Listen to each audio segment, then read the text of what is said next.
Tahu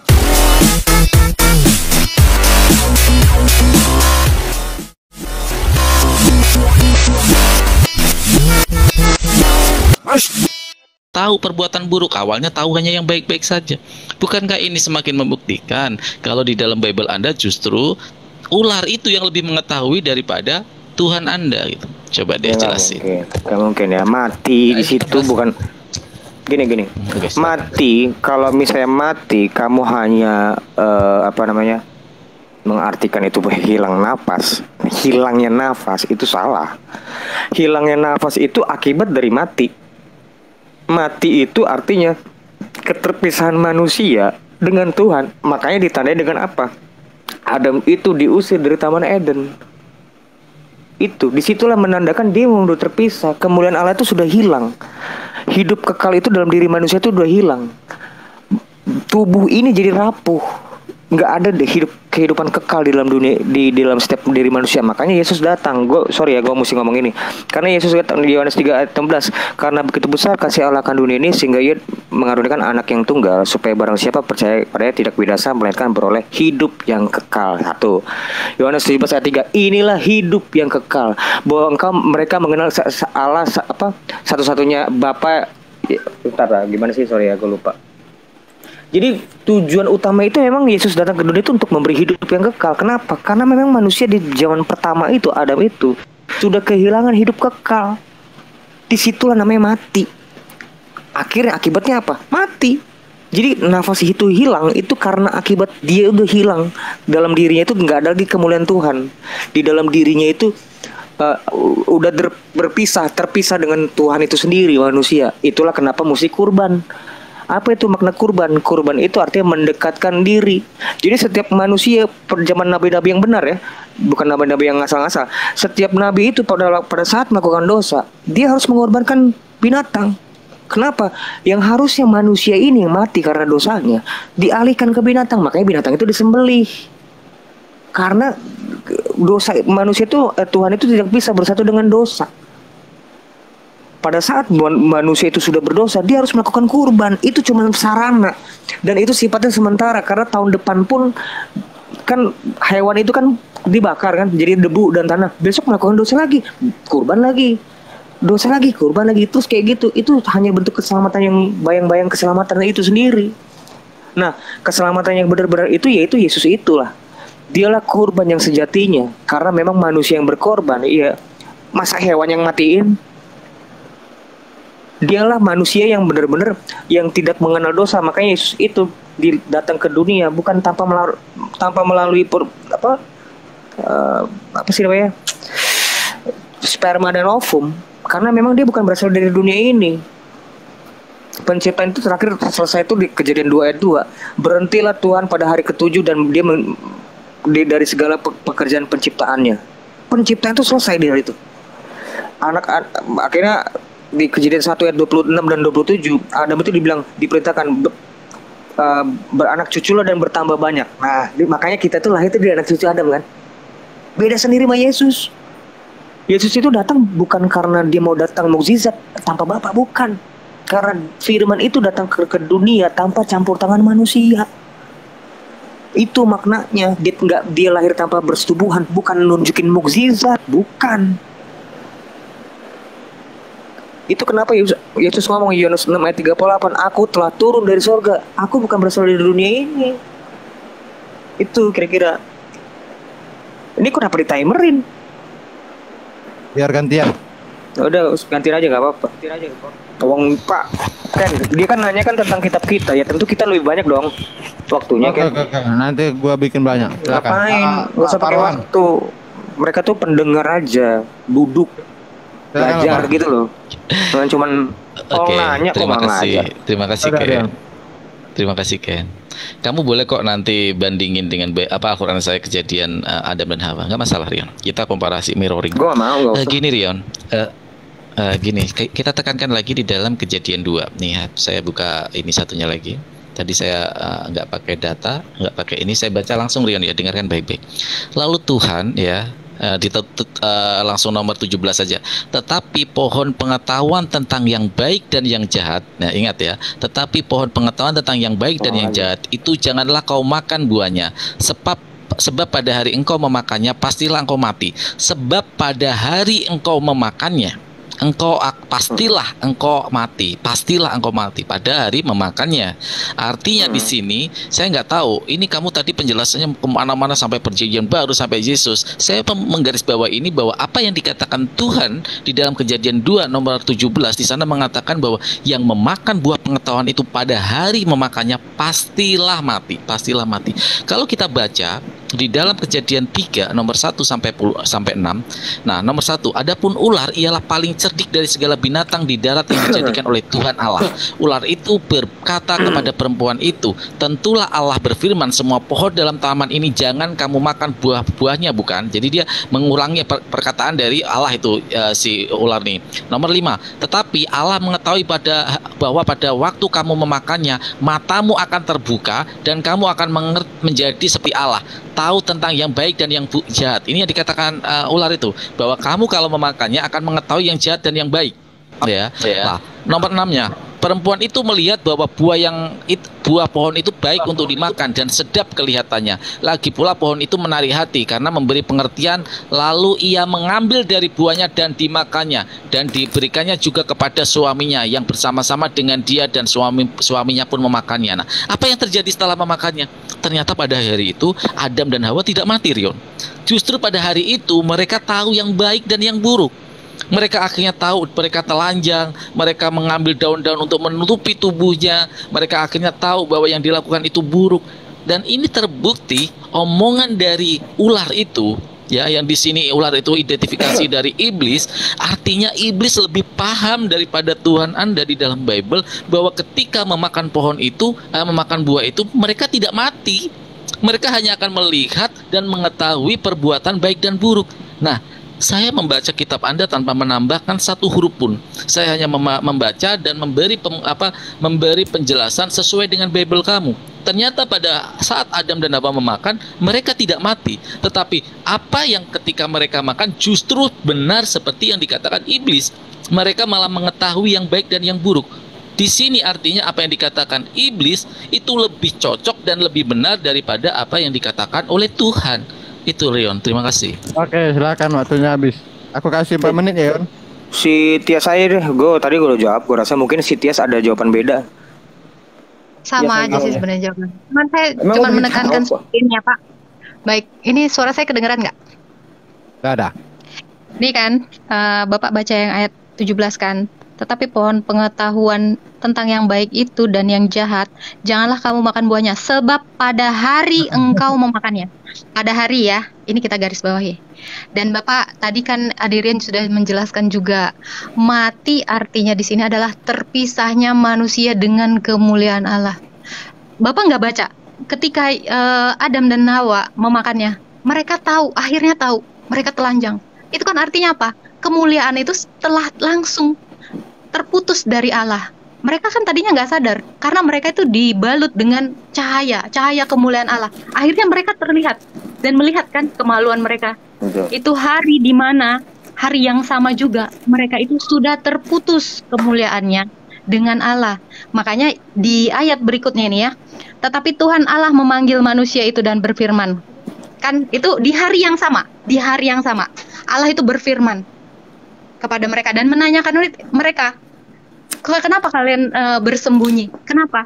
Itu artinya sudah terputus kemuliaan Allah itu. Dan akhirnya apa? Diusir dari Taman Eden. Itulah makna kematian yang tadi Adrian juga sudah menjelaskan. Makna mati adalah terpisahnya manusia dengan kemuliaan Allah, dengan Allah itu sendiri. Makanya mereka sadar mereka telanjang. Dan benar, mereka akhirnya tahu yang buruk dan yang jahat. Karena sudah memakan buah itu, Allah itu nggak berbohong. Tetapi ularlah yang memelintir pernyataan Tuhan sendiri. Nah, seperti ini kata iblis itu ya. Ini saya bacain sebentar. Tetapi ular itu berkata kepada perempuan itu, sekali-sekali kamu tidak akan mati. Tetapi Allah mengetahui bahwa pada waktu itu kamu memakannya, matamu akan terbuka. Benar. Mata mereka terbuka. Akhirnya apa? Akhirnya tahu yang jahat. Akhirnya mereka sadar. Mereka itu telanjang. Itulah hari di mana kemuliaan Allah itu hilang dari manusia. Saya rasa sampai situ aja. Iya, memang gue mau menekankan kembali. Jadi jangan diulang lagi pertanyaannya. Ya, definisi mati itu bukan berarti nafasnya hilang. Itu akibat justru. Nafas hilang itu akibat dari manusia itu sudah terpisah dengan Tuhan. Makanya tadi gue ditekankan kembali toh. Buktinya terpisah dengan Tuhan, mereka diusir dari Taman Eden. Taman Eden itu juga akhirnya diangkat dengan secara goib. Jangan lu tanya itu gimana caranya deh, gue nggak tahu. Nah itu memang terbukti. Terus kenapa nabi-nabi itu selalu melakukan kurban? Kurban itu artinya kan mendekatkan diri. Kenapa? Jauh. Kenapa jauh? Karena memang setiap manusia itu nggak ada yang nggak berdosa.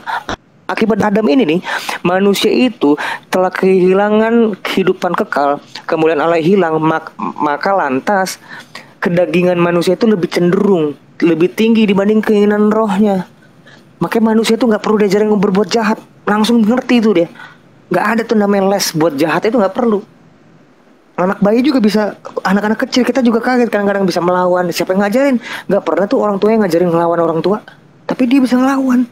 Karena memang udah kehilangan kemuliaan Tuhan tuh, udah kemuliaan Allah tuh udah hilang. Itu makna mati, Pak. Bukannya pada saat engkau makan buah itu engkau akan mati. Lu pakai pengertian Petruk, betul, harusnya mati kan di tempat gitu kan. Enggak. Yang disebut mati itu adalah kehilangan kemuliaan Allah, hidup kekal itu hilang. Gitu. Itu jawabannya udah gue rasa itu udah gue jawab. Tapi kalau lo pertanyaan nanti ke depan lagi gue nggak mau jawab lagi. Ini udah kedua kali ya. Gitu loh. Udah, thank you. Oke, kita reset. Bertanya lagi ya? Bertanya lagi berarti 3 menit. Ya, bertanya itu 1 menit aja. Ya. Kalau bertanya kalau 2 menit nanti itu lagu itu. Gak apa-apa. Nyanyi itu. Saya Bertanya pengen itu mengelaborasi. Enggak semenit, cuma Pak. bertanya tapi mengelaborasi. Enggak, saya enggak bertanya, tapi saya mengelaborasi. Menjelaskan apa yang dijelaskan Mbak Tia sama Abang Kurion. Jadi gini Rion ya, ketika kita membaca secara pelan-pelan Kejadian 3 dengan Kejadian 2, ini kan ada kita taruh di kotak pertama jawaban A dan kotak di kedua kotak B. Di kotak A, jika makan buah itu maka kalian akan mati. Oke, kalian mendefinisikan bahwa mati di situ bukan mati secara kedagingan, tapi mati secara kemuliaan yang akhirnya terpisah dengan Tuhan. Oke. Gue coba memahami itu. Kotak B, ketika iblis mengatakan bahwa jika kamu memakan buah itu salah yang dikatakan Tuhan kamu tidak akan mati, tetapi kamu akan tahu perbuatan baik dan buruk. Oke, dan akan saya elaborasi jawaban kotak B ini, bahwa apa yang dikatakan iblis ternyata benar, Rion. Terlepas dari definisi yang kamu coba bangun di sana, ketika di kotak A kamu katakan bahwa mati itu di situ adalah mati dalam makna keterpisahan kemuliaan Tuhan terhadap Adam dan Hawa, tetapi secara jelas bahwa apa yang dikatakan iblis itu lebih benar karena ternyata tidak mati. Itu poin pertama. Adam dan Hawa tidak mati. Yang kedua, mengetahui perbuatan baik dan buruk. Perbuatan baik dan buruk ini ternyata juga yang mengatakan iblis, bukan Tuhan. Jadi ada 2 poin di sini. Yang satu, iblis mengeluarkan antitesis dari ucapan yang dikeluarkan Yesus, ya, mengeluarkan antitesis yang dikeluarkan Yesus bahwa tidak benar apa yang dikatakan Tuhan itu, bahwa kamu makan akan mati. Itu antitesisnya. Terus Yesus iblis membuat sintesis namanya, ya, membuat sintesis. Apa itu sintesisnya?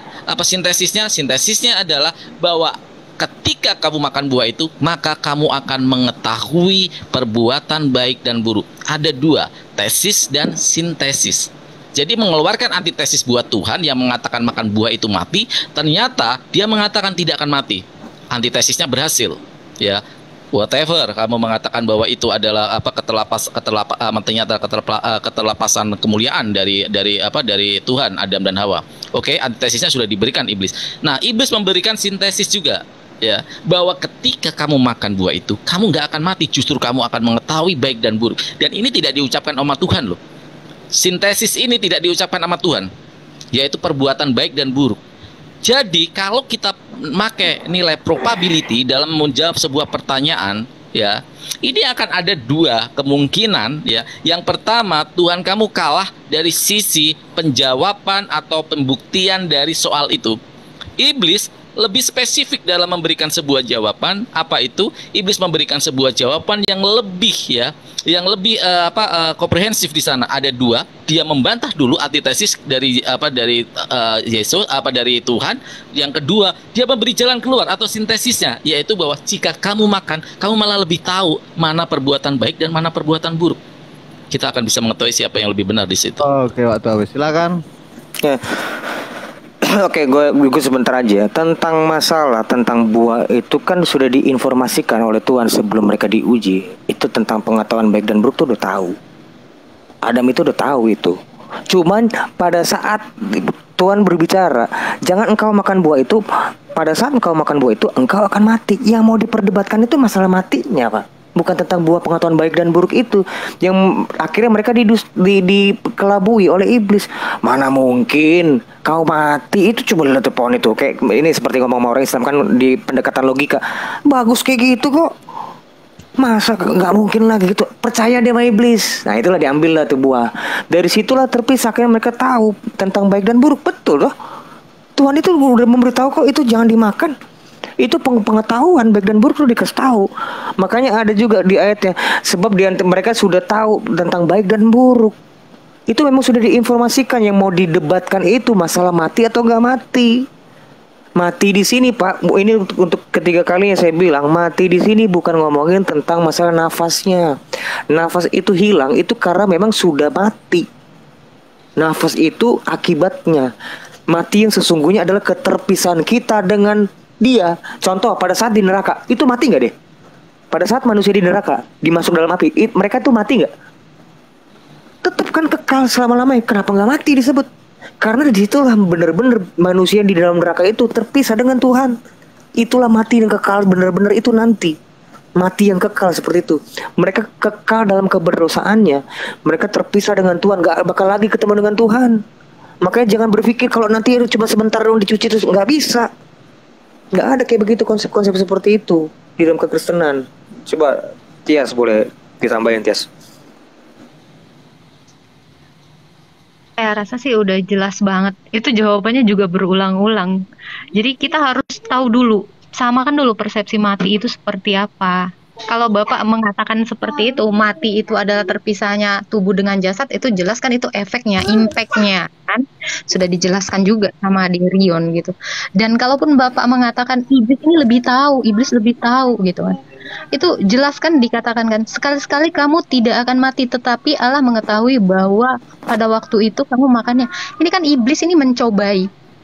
Iblis juga di sini berpartisipasi dalam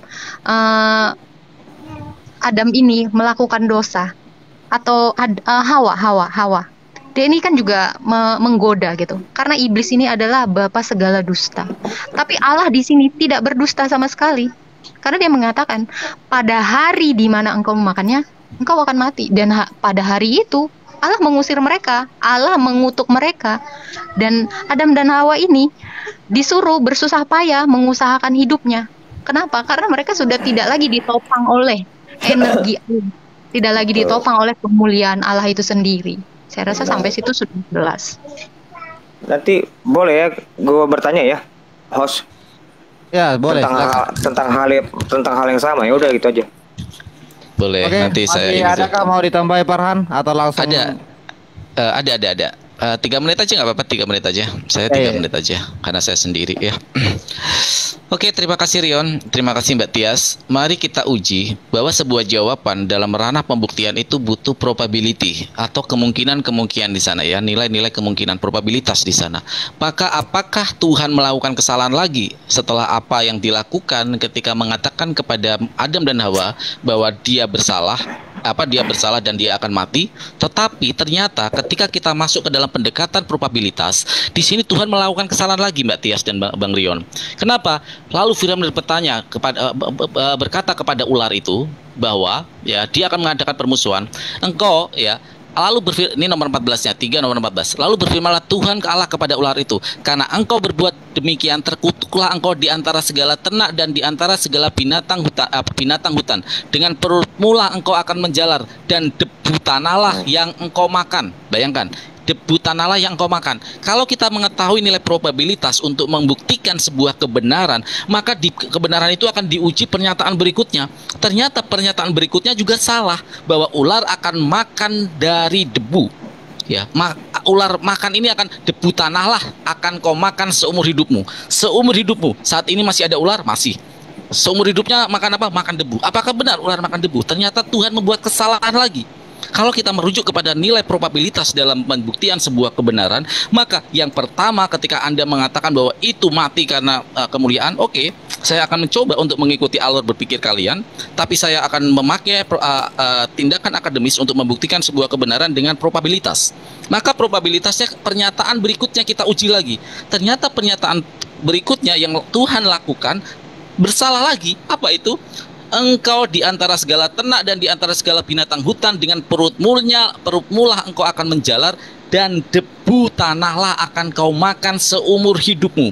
Debu tanahlah yang akan kau makan seumur hidupmu. Saat ini semua kita mengetahui masih ada ular, dan ternyata mereka tidak makan debu. Artinya pengujian probabilitas di sini ketika kita merujuk kepada pertanyaan yang pertama, yaitu ketika makan pohon itu apakah mati atau tidak, benar mana Yesus Tuhan atau Adam dan Hawa. Ternyata ketika pembuktian berikutnya terjadi kesalahan lagi. Salah ini lagi, Tuhan ini mengatakan bahwa ular akan seumur hidupnya makan debu. Coba deh, kalau kita menggunakan pendekatan probabilitas secara akademis, pernyataan berikutnya sudah salah. Ini bisa menggugurkan pernyataan yang sebelumnya. Ternyata ketika teruji, ya benar apa yang dikatakan iblis. Sedangkan iblis tidak membuat pernyataan lagi. Artinya dia diam. Dan diam ini membuktikan ketika tidak membuat pernyataan, maka pernyataan yang menyatakan ular makan debu seumur hidupnya itu salah. Dan itu membuktikan apa yang dikatakan iblis lebih benar daripada Tuhan Anda. Silakan. Oke. Boleh bertanya nanti ya setelah menjawab. Ini mau bertanya apa masih mau nanggapi? Kalau mau nanggapi buat dong. Nanggapin kalau harusnya ditanggapin, karena dia buat premis lagi yang mesti ditanggapin. Debu di situ. Benar, itu bukan salah. Ular iblis itu kan memang memangsa manusia seumur hidupnya. Manusia itu kalau Kejadian 2 ayat 7 diciptakan melalui debu. Debulah yang kau makan. Memang setiap hari musuh kita itu adalah iblis. Itu terbukti secara historis, bukan cuma hanya teologis. Secara historis memang musuh terbesar kita yaitu iblis. Memang iblis itu yang mencobai si sang debu ini. Manusia kan diciptakan dari debu tanah. Kejadian 2 ayat 7, ketika itulah Hasem, Allah membentuk manusia itu dari debu tanah dan menghembuskan nafas. Dari itu yang dimaksud. Makna debu juga itu maksudnya terkutuk. Dialah terkutuk dari segala binatang, ya dia. Itu jadi yang dimaksud dengan makan debu itu memang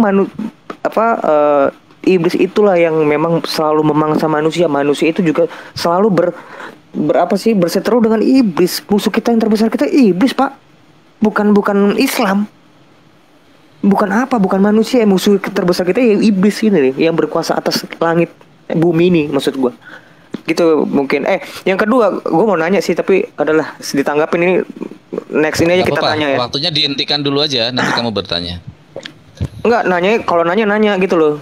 Gue mau nanya khusus. Jadi jangan menanggapin. Ini kan kita udah menanggap nih.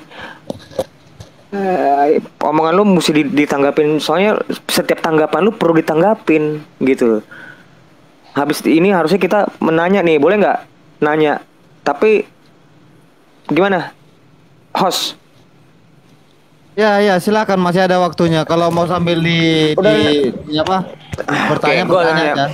Gue mau nanya Al-Baqarah 30 dan Surat Taha ayat 117. Gue mau nanya gini. Di sini kok salah ya? Sorry. Kok jadi muka gue ya? Nih. Kok? Sorry. Pelan-pelan tuh, Yon. Pelan-pelan.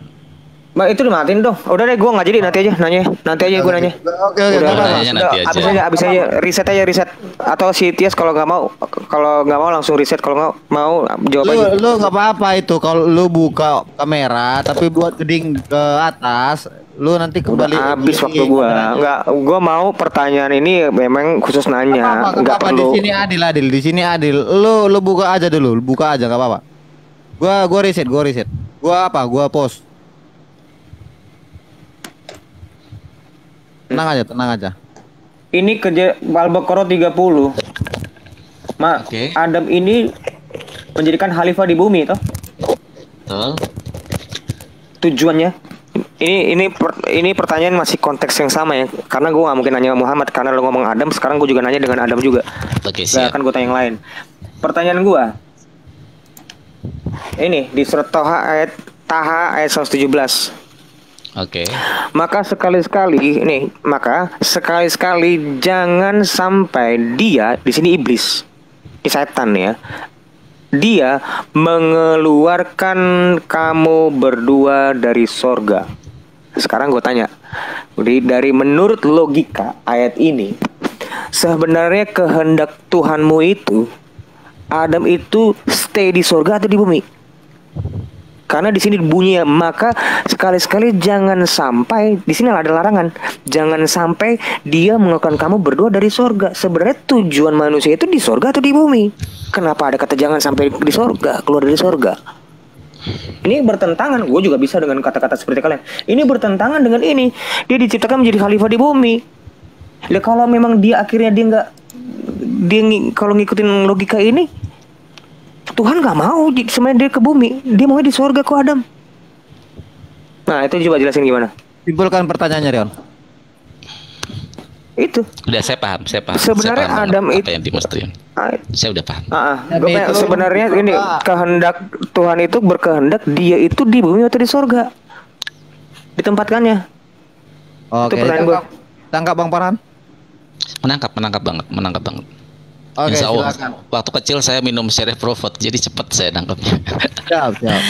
Oke, terima kasih Rion. Di dalam Quran surat Tuh ayat 117, A'udzubillahi minasyaitonirrajim. Bismillahirrahmanirrahim. Faqulna ya Adam inna hadza walaka wa idautika wala zajri. Ya, jannakum minal jannati fanasqa, sorry. Nah, kalau kita kaitkan dengan ini, sadaqallahul adzim, masyaallah. Saya belum bilang sadaqallahul adzim.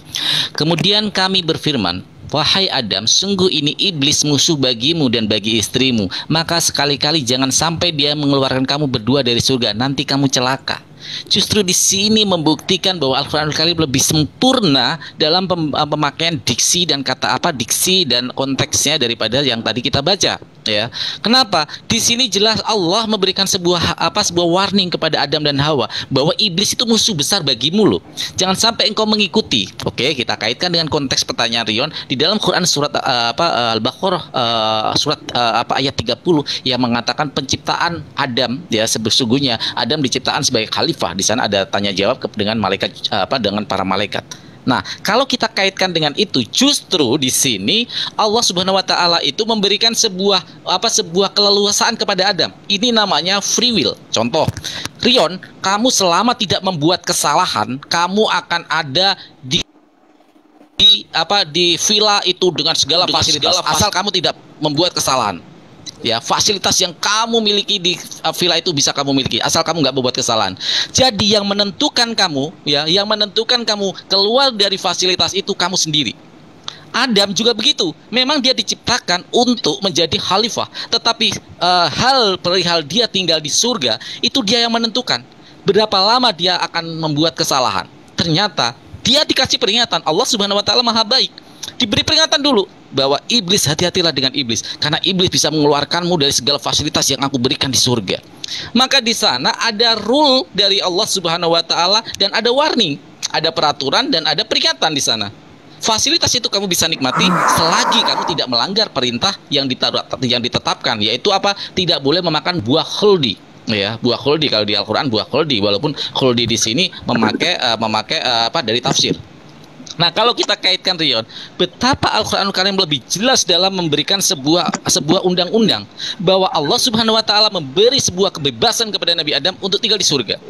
Nah, kenapa mereka bisa keluar? Allah sudah memberi peringatan, jangan engkau ikuti. Wahai Adam, sungguh iblis musuh bagimu dan bagi istrimu, maka sekali-kali jangan sampai dia mengeluarkan kamu berdua dari surga, nanti kamu celaka.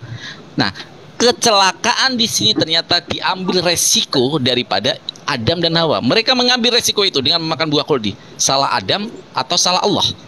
Maka Allah di sini menetapkan bahwa analogi tadi, Rion, kamu sudah melakukan kesalahan di villa ini, ya, bahwa kamu harus keluar dari fasilitas villa ini. Silakan kamu keluar dari villa ini karena kamu sudah melakukan kesalahan. Kamu, ya, yang melakukan kesalahan itu harus menanggung apa yang kamu lakukan. Maka Allah Subhanahu wa taala memberikan sebuah warning dan rule. Ada aturannya, ada peringatannya. Nah, disinilah yang terjadi di dalam Al-Qur'anul Karim. Betapa Al-Qur'anul Karim menceritakan dengan sangat bagus dan sangat baik nilai kontekstualnya di sini bahwa Allah Subhanahu wa taala sudah memberikan fasilitas kepada Adam di surga, memberikan rule, memberikan warning, peringatan bahwa musuh terbesar kamu adalah iblis. Tetapi ternyata iblis bisa menggoda Nabi Adam. Sesuai dengan kesepakatan dan rule-nya, maka mereka harus keluar dari surga. Apakah Allah mengeluarkan mereka dari surga? Tidak. Yang mengeluarkan dari surga seyogyanya, sejatinya adalah mereka sendiri, karena mereka telah membuat kesalahan undang-undang rule yang telah ditetapkan oleh Allah Subhanahu wa taala untuk tidak mengikuti apa kemauan iblis. Sekian. Oke, mantap. Habis. Jadi jawabannya Rion, mereka tidak ditetapkan di sorga, tapi mereka itu lu kenapa lu jadi nentuin? Enggak, jawabannya ini jawaban dari mereka. Iya, kenapa lu yang simpulin? Apa biar terbantu juga. Lu tadi kenapa lu kalau giliran gue kenapa lu nggak simpulin? Oh, mau disimpulin juga punya lo? Lu, ya nggak usah lu host, lu jaga, lu kiper di sini. Lu kalau lu bener kesimpulan lu kalau bener, kalau salah gimana? Enggak, ini jawaban. Nggak usah, kalau gua rasa nggak perlu. Host tuh nggak perlu menyimpulkan. Bukan menyimpulkan, ini jawaban dia yang saya bilang. Gue tahu, gue punya kuping. Nggak apa-apa, sekarang lu udah ngabisin waktu lo. Host itu tuh nggak usah kayak gitu lama. Nih, di sini di dalam surah Al-Baqarah ini kehendaknya dia menjadikan manusia menjadi khalifah, pengganti sebenarnya. Ini bukan pemimpin di sini. Ini kata khalifah di sini artinya pengganti. Memang pengganti jin. Penghuni bumi itu tuh bukan manusia pada mulai itu adalah jin. Adam inilah menggantikan si jin ini, makanya disebut khalifah di bumi. Kalau memang dia berhendak di sini di bumi, bagaimana bisa ada ini? Jangan sekali kamu jangan sampai dia mengeluarkan kamu dari surga. Berarti Tuhan berkehendak dia tuh bukan di bumi, di surga. Bukan di bumi. Sekarang kalau in case-nya begini, pada saat Adam tidak menurutin apa yang dimauin iblis, dia di bumi atau surga?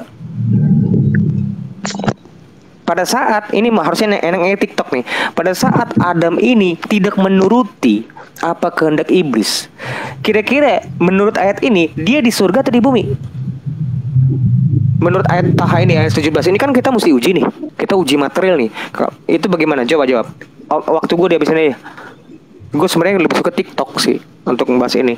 Oke, silakan Bang Farhan. Oke, dia akan tetap di surga karena Allah Maha Adil, Allah Maha Penyayang, Ar-Rahman Ar-Rahim, Allah Maha Adil juga. Kenapa adil? Bahwa kalau dia tidak membuat kesalahan, maka selama itu dia akan tetap di surga. Karena dia telah membuat kesalahan, maka dia turun ke bumi. Apakah itu artinya surat Al-Baqarah 30 salah? Tidak. Karena surat 30 itu seyogyanya adalah sebagai sebuah penciptaan Adam yang memang untuk ke bumi. Tetapi masalah turun ke bumi bukan Allah yang menentukan, tetapi Adam sendiri. Kenapa? Allah menentukan rule-nya.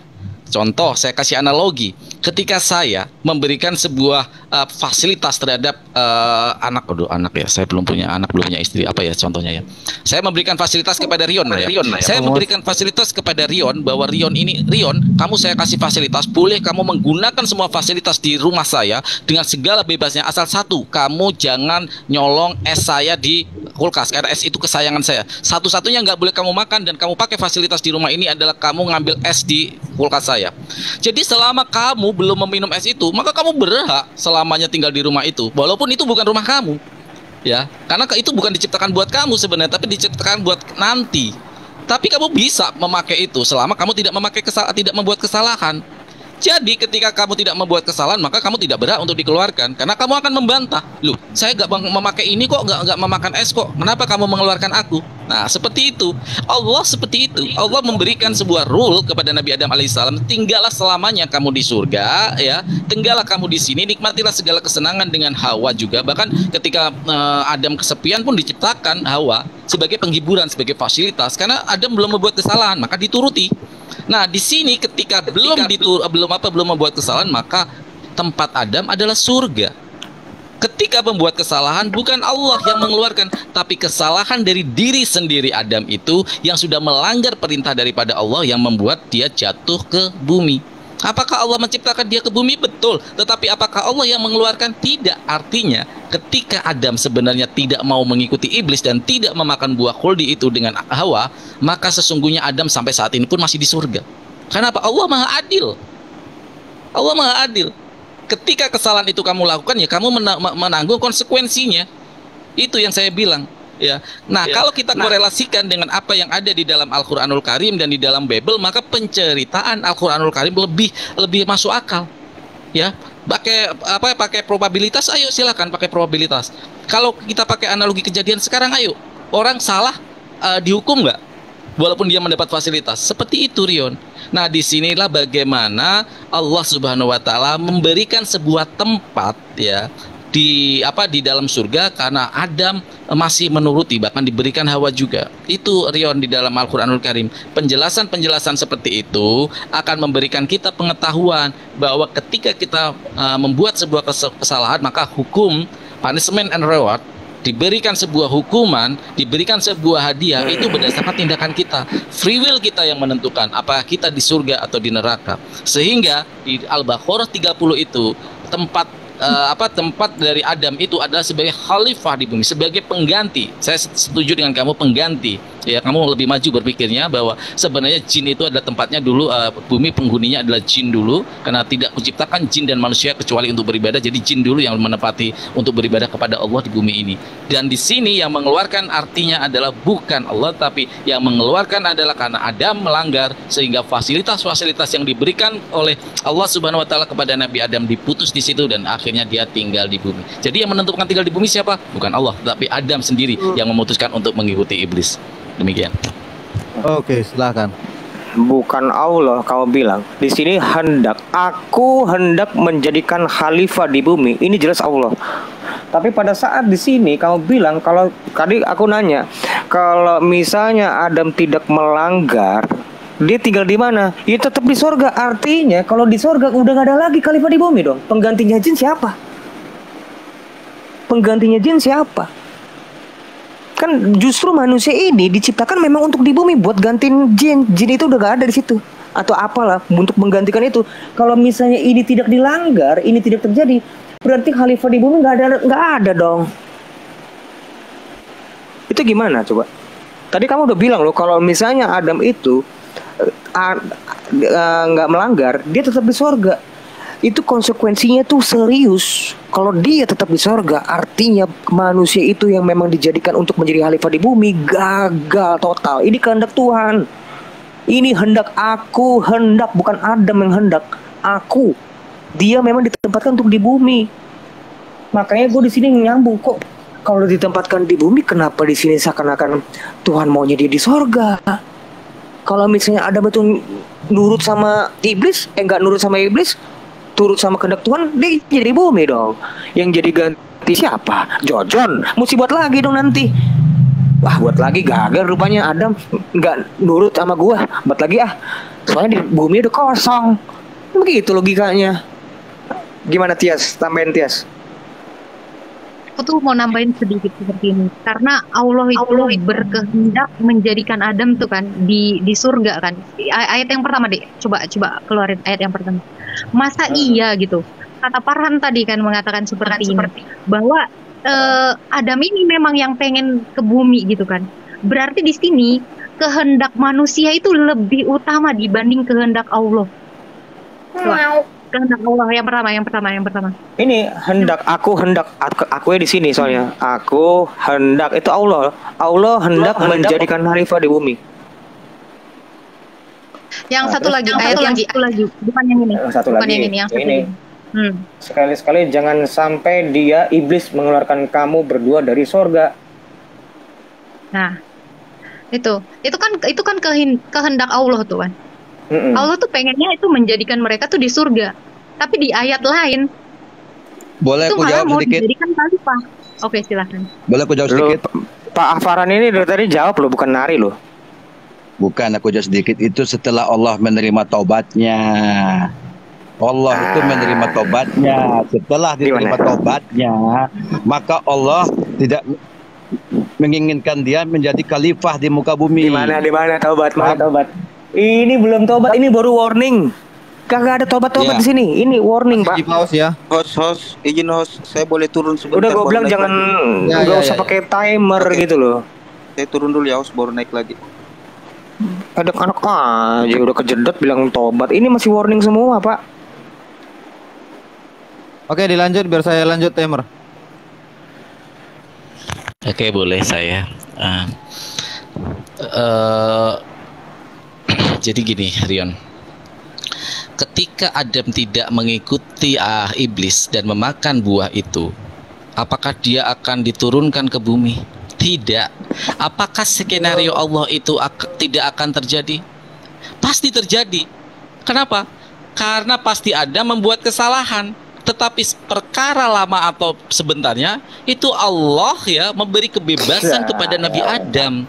Bahkan ketika nanti nih, kan ini belum kiamat juga, belum apa. Kalaupun sehari sebelum kiamat ditakdirkan Adam makan buah itu dan dia langsung turun di bumi sebagai khalifah, tetap skenario Allah berjalan, tidak ada yang salah. Tetapi karena antara periodisasi lama atau tidaknya di surga itu Adam yang menentukan, Adam yang membuat kesalahan. Begitu Rion membahasnya ya. Di sini artinya skenario Allah berjalan. Apa yang dia lakukan Allah Subhanahu wa taala ketika menciptakan Nabi Adam alaihissalam sebagai khalifah di bumi ya, sebagai khalifah di bumi, dia terpenuhi. Kenapa terpenuhi? Ternyata Adam makan buah itu dan iblis menggodanya. Apakah itu artinya kamu bilang bahwa skenario Allah gagal? Karena apa? Karena Adam ternyata mengikuti apa yang dikatakan iblis. Tidak seperti itu cara berpikirnya. Cara berpikirnya itu seperti yang saya analogikan. Rion, kamu boleh makan apapun dan fasilitas apapun di rumah saya. Hanya satu yang nggak boleh kamu colong, yaitu es saya, karena saya suka es. Nah, itu. Dan kamu boleh. Apakah ketika tiba-tiba saya mengusir kamu, Rion, kamu keluar, kamu akan membantah loh. Kesalahan saya apa? Saya tidak memakan es yang kamu perintahkan, maka saya tidak. Allah juga gitu. Nggak mungkin mengeluarkan Nabi Adam ketika membuat tidak melanggar rule-nya, yaitu jangan mendekati apalagi makan buah khuldi. Itu Rion. Apakah skenario Allah berjalan? Skenario Allah berjalan. Apakah ketika Adam sampai saat ini seumpama dia belum makan buah khuldi dan Adam masih di surga, apa skenario Allah berjalan? Berjalan karena Allah Maha Adil. Adam belum membuat kesalahan. Maka ketika itu terjadi, Rion, tidak ada yang kontradiktif di sini. Skenario Allah berjalan dengan sesuai apa yang ditakdirkan oleh Allah Subhanahu wa taala kepada Nabi Adam. Yaitu apa? Nabi Adam membuat kesalahan. Ya, membuat dia mengikuti skenario Allah, dia menjadi khalifah di bumi. Kalau umpama Nabi Adam dulu belum makan sampai sekarang belum makan, apa skenario Allah tidak berjalan? Tetap berjalan. Kenapa? Adam ternyata belum membuat kesalahan. Ternyata dibikin makannya nanti ketika sehari sebelum kiamat. Apakah Allah tidak berhasil skenario-nya? Tidak juga. Artinya tetap sesuai dengan skenario Allah, Adam akan menjadi khalifah di muka bumi. Seperti itu Rion. So simple banget. Jadi ketika kita bandingkan, saya mohon maaf, saya komparasi karena saya sudah 2 kali menjawab. Kita komparasikan dengan apa di dalam kitab Kejadian tadi, jelas skenario yang diberikan oleh Tuhan, saya memakai Tuhan ketika di Bible, Tuhan itu salah. Karena apa yang dikatakan di sana ternyata Adam dan Hawa tidak mati ketika memakan buah itu. Dan kesalahan kedua, ketika kita pakai pendekatan akademis, pendekatan probabilitas, membuat kesalahan kedua lagi, yaitu apa? Mengatakan bahwa ular akan berjalan seumur hidup dengan perutmu dan akan memakan debu seumur hidupnya. Ini kan tidak jelas, kesalahan fatal. Apakah di Al-Quran kamu temukan kesalahan itu? Tidak. Tidak ada kesalahan ketika Adam turun ke bumi. Karena apa? Yang turun ke bumi Adam karena kesalahan dia sendiri. Allah sudah memberikan fasilitas, Allah sudah memberikan rule, Allah sudah memberikan warning di sana. Gitu Rion. Artinya di sini segala kesalahan apa yang dilakukan Adam adalah dia menggunakan free will-nya mengikuti iblis untuk memakan buah itu. Jadi Allah menurunkan Adam karena kesalahannya, karena sudah dikasih warning dan rule-nya, dia diturunkan ke bumi. Skenario Allah berjalan. Adam menjadi khalifah di muka bumi. Sorry Ken, sorry saya nggak akan keluar. Saya akan mute karena saya harus sholat maghrib kan. Kewajiban saya ya. Mohon maaf ya Rion. Saya taruh dulu dan saya tidak akan keluar. Saya akan sholat maghrib. Ayat 117 tadi rangkaiannya sampai ke 123 ya. Jadi intinya diterima dulu taubatnya, baru dia dikeluarkan dari surga dan ya dikirim ke bumi. Ya itulah intinya. Ya nanti disambung lagi. Maghrib dulu. Yang cowok-cowok ataupun cewek ya. Sholat, udah waktunya, silakan ya.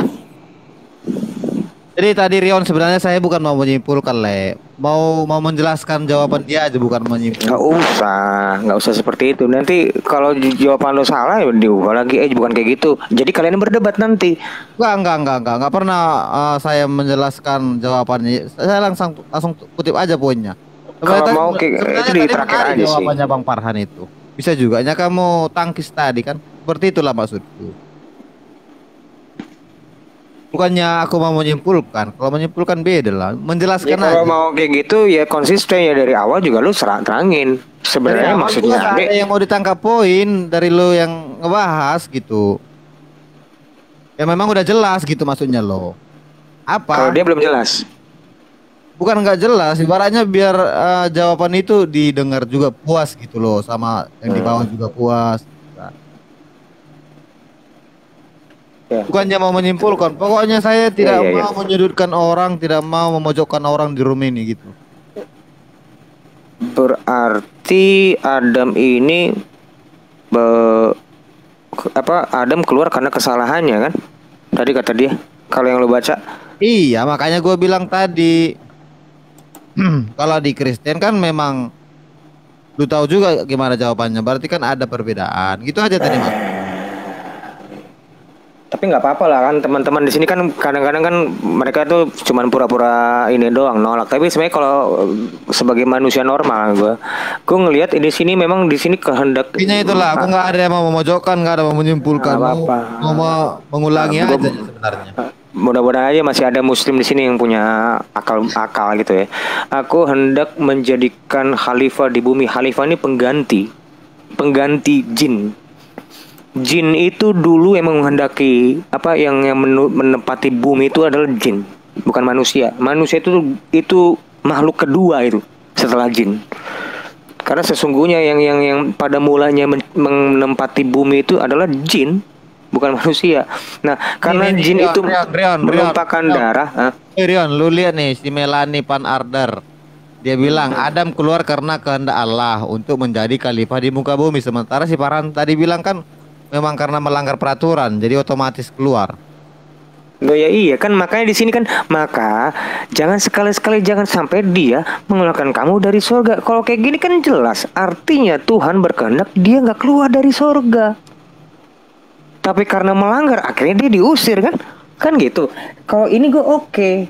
Kalau di sini oke, gue nyambung. Nah pas udah nyampe ayat ini hendak menjadikan khalifah di bumi, nah ini jadi kontradiksi. Kalau kita baca tapingan sih memang harus makan bodrek juga, karena apa yang disampaikan narasumber bisa juga beda yang disampaikan taping. Jadi makanya saya bilang sama kalian narasumber ya, gak usah dulu sekali-sekali baca tapingan, bisa mengganggu konsentrasi. Aku aja kadang terganggu kayak gini nih. Tadi saya udah mendengar penjelasan Farhan bahwa jawabannya beda dengan si Melanie ini lagi. Melanie mengatakan kehendak Allah, kalau Farhan bilang tak ada kehendak Allah. Kalau di Islam sama itu, udah jadi sama itu. Lu naik dulu lah. Kalau di Islam itu jadi sama itu, udah semua jadi sama itu. Melanie Pan Arder ini Kristen apa Islam? Kayaknya Kristen, makanya beda ya. Kayaknya Kristen lah. Enggak, manusia enggak gitu aja disuruh naik. Enggak usah dulu ngomong Islam Kristen.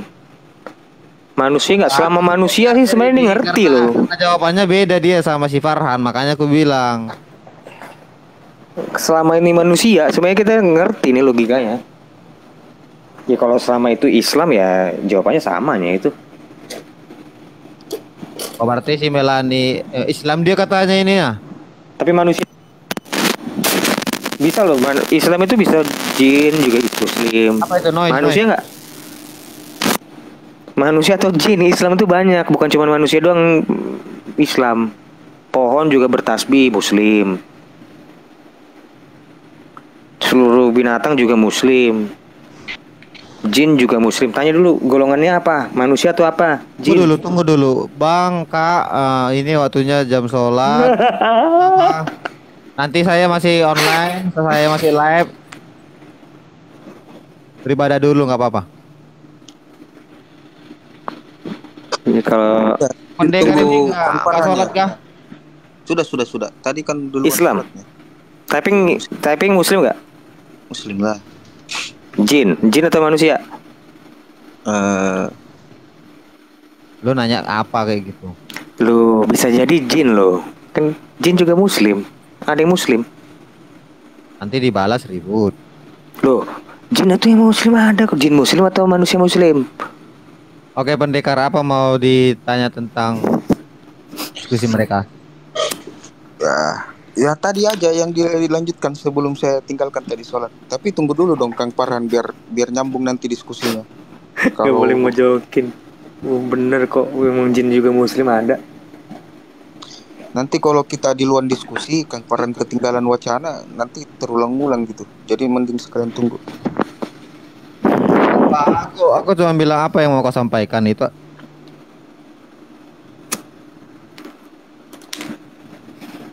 Ya udah, berarti kalau nggak ada ya Rion lah yang Fanan. apa? Fanan tuh naikin ya. Boleh nggak naikin Fanan? Nggak nge-request dia. Makanya saya pengen naik juga itu si Pan tadi karena dia pembikin jawaban sensasional juga di bawah nih. Jin itu makhluk goib. Gue juga tahu. Bukan poin gue bukan itu, wey.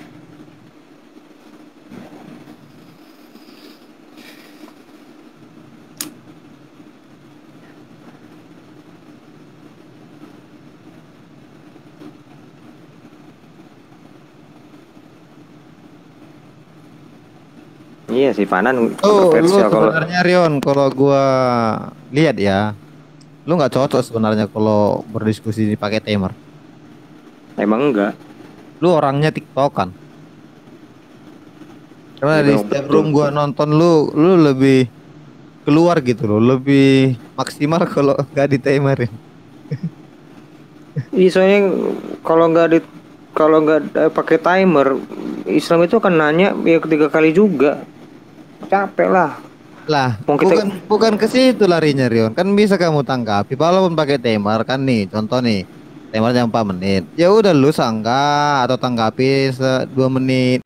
Ya 2 menit lagi kan bisa lu bikin lagi pertanyaan atau komparasi kan gitu. Iya, itu tadi si Hadid pas waktu debat sama si siapa? Lupa gue dari Kingpin. Pertanyaan yang sudah dijawab kok dia. Siapa nama Tuhan udah dijawab. Ini udah dijawab gitu, tapi akhirnya dia menghabiskan waktunya dengan menanyakan pertanyaan yang sudah dijawab lagi kan sayang waktu itu. Harusnya kita bisa maju ke depan malah enggak, jalan di tempat. Hostnya orang apa ya? Orang Medan, orang Batak. Gereja di HKBP. Pertama itu 2 ayat itu lain loh. Kehendak Allah tuh sebenarnya yang mana? Aku tuh masih bertanya-tanya gitu. Yang Dari mana? 2 ayat itu. Yang tadi kehendak Allah kenapa kalah dengan kehendak manusia gitu? Oh. Kan bingung. Coba deh. Ya, kalau Adam di Alkitab memang di bumi kan. Tapi begitu kita bilang kayak gitu Tias, nanti bagaimana dengan perkataan free will? Nah, ibu gugur memang free will nggak, mereka nggak ada free will. Lah, Ada, itu bukan ada. konsep Islam. kalau Konsep mereka dibilang nggak pertanyaan si Konsep Tias kan mereka itu gini. semuanya atas kehendak Allah. Bukan pertanyaanmu tadi kayak gini loh. Islam yang mengatakan seperti ini. Masa bisa mengalahkan kehendak Allah daripada kehendak Tuhan kan? Sementara Kehendak kalau manusia. Tuhan itu kan memberikan kita free will, katanya gimana lagi tuh?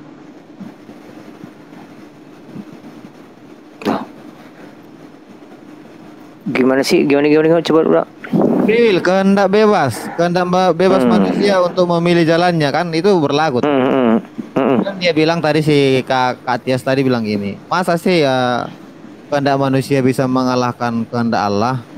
Tapi sementara kita tahu bahwa ada kalimat perkataan bahwa Tuhan itu juga memberikan kehendak bebas kepada ciptaannya, apalagi kepada. Sekarang gue tanya nih, ini logikanya, lo lihat ya, nih, ini logikanya nih, mana sih? Ntar, nih.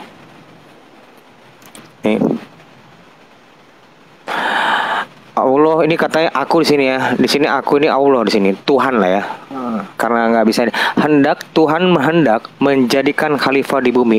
Ini masuk ke free will manusia nggak? Kalau misalnya manusia nggak mau di bumi, maunya di surga, kira-kira kehendak Allah ini berubah nggak? Kalau ke sini memang, kalau ke ayat konteks ini, saya tidak bisa masuk memungkiri itu memang apa yang kalian sudah sampaikan. Tadi saya cuma menanggapi tentang kehendak Allah sama. Nah, Bang Zuma nih, ini ada Bang Zuma, tuh ada Bang Zuma tuh. Yang tadi udah ngedor tuh Bang Zuma. Di mana? Ada ya? Ini di bawah. Ada di bawah. Tapi dia nggak sholat rupanya. Udah kelar. Kira hujan gede sini cuy. Hujan gede. Jadi gimana Bang Aderion? Sambil tunggu Apanya? Kang Patan. Itu selalu ngapain bahas yang tadi lu mau respon atau enggak, Pak? Tadi Kamu mau artinya, kalau menurut Bang Aderion, gue nggak bisa ngasih kesimpulan dong, jawaban dari kalian lah. Di Al-Baqarah 30 itu kan disebut hendak menjadikan khalifah di bumi. Nah, di arah kalau pembahasan ini Kang Farhan dulu. Oh ya udah berarti kita tunggu dulu lah. Membahas persoalan. Harus request Bang Juma, nggak bisa aku cari ke bawah dia.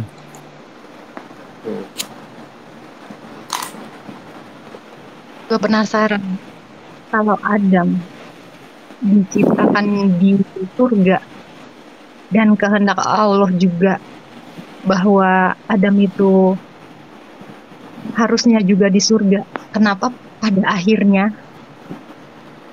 Adam itu diusir atau diturunkan ke bumi gitu? Tapi surga ini sudah ditempatin dong sebelumnya gitu. Atau bisa nggak didefinisikan seperti ini bahwa surga itu tempat. Oke, saya ganti dulu satu orang ya. Bang Juma antara pendekar tapingnya. Fanan baik aja lah. Kalau Bang Juma topik baru aja. Nggak ada dia request, mungkin lewat doang tadi dia. Dia lihat penurun, dia nggak mau. Ibaratnya dia sepertinya kayak gini sifatnya kalau Bang Juma itu, dia nggak mau menggeser lapak orang gitu loh istilahnya. Ibaratnya kan ini kan diskusi ada Farhan, dia menghargai Farhan di sini. Tapi pernah kok dia menggeser. Ya ketika dibutuhkan ya pasti naik. Kalau merasa masih bisa kalian seimbang Farhan versus Rion ya. Mungkin itu Fanan mau naik gitu. Fanan, nggak ada namanya Fanan naik nih. Fanan lo request Fanan. Assalamualaikum. Oh gini aja, biar agak seru dikit pembicaraan ini, biar kunaikkan dulu Bu Adiani bentar. Assalamualaikum. Salam. Seru. Naikin dia kok seru. Jadi Fanan surga udah yang menghuni. Gue tadi masuk nggak tahu apa dari awalnya gimana ya bahas soal Adam dan ya nggak pas ini. Apa deh?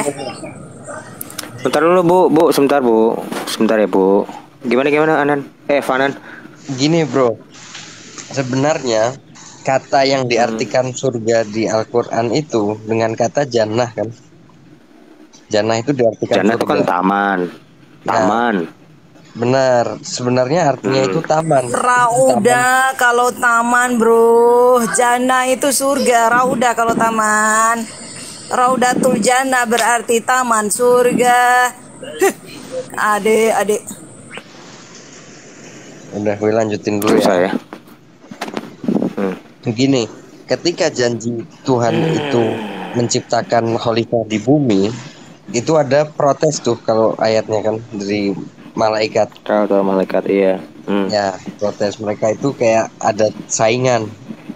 Kemudian setelah disuruh sujud malaikat semua ada yang membangkang, namanya iblis. Dia dari golongan jin. Di situ. Malaikat juga itu. Malaikat juga, tapi yang membangkang di situ. Jadi iblis ini sebenarnya nama makhluk itu. Jadi kalau gue Fanan, Bro Ade, Rion, tapi kita ini dari manusia. Kalau dia itu dari jin. Seperti itu. Kemudian mereka dikeluarkan. Gimana? Dikeluarkan itu dari jannah. Nah, sebenarnya kalau mau diteliti lagi, ketika janji Tuhan itu di bumi, maka jannah itu juga harus di bumi. Seperti itu, karena jannah itu artinya kebun atau taman. Nah, makanya lu bilang, makanya lu kontroversi tuh. Tadi lu bilang. Gimana iya, gue ngerti. Memang di dalam Islam itu memang itu bukan satu paham. Iya, Adam itu benar. ada yang ditempatkan di surga, ada yang ditempatnya surga, tapi surganya bukan yang surga yang nanti, tapi ada surga yang tempat tuh ujian. Ada yang di bumi. Ada 3 paham. Benar. Gue tahu itu. Apanya yang benar? Memang ada 3 paham. Para penafsir. Di mana? Adam itu ditempatkan di surga atau di bumi. Klaim Tuhan ya. Yang kau kutip itu klaim Tuhan. Kalau klaim yang bukan Tuhan mah nggak kepake. Kitabnya sama, Bu. Tapi kalau penafsir itu perspektifnya yang berbeda, bukan kitabnya. Namanya bukan berarti ulama itu baca komik. Itu artinya ulama itu semua baca Al-Quran. Mengatasnamakan. Misal bukan perkataan aku, tapi diklaim adalah perkataan saya. Itu banyak yang terjadi. Bukan firman tapi diklaim firman. Enggak, jadi sebenarnya enggak. Jadi sebenarnya kalau mau mengetahui firman itu ya pasti antar yang satu dengan yang lain itu enggak ada yang kontradiktif. Itu tandanya. Banyak. Iya, makanya berarti ada yang bukan firman dari situ. Maka bedakan yang mana yang sampah, mana yang bukan. Mana gandum, mana ilalang, mana roti, mana yang bangkai. Lihat-lihatlah kau. Mana yang mutiara, mana yang apa gitu. Lihat mana yang hak, mana yang batil. Sekarang gini. Mana yang nih gue tanya nih malu. Nih lo gue tanya malu nih. Udah biarin aja.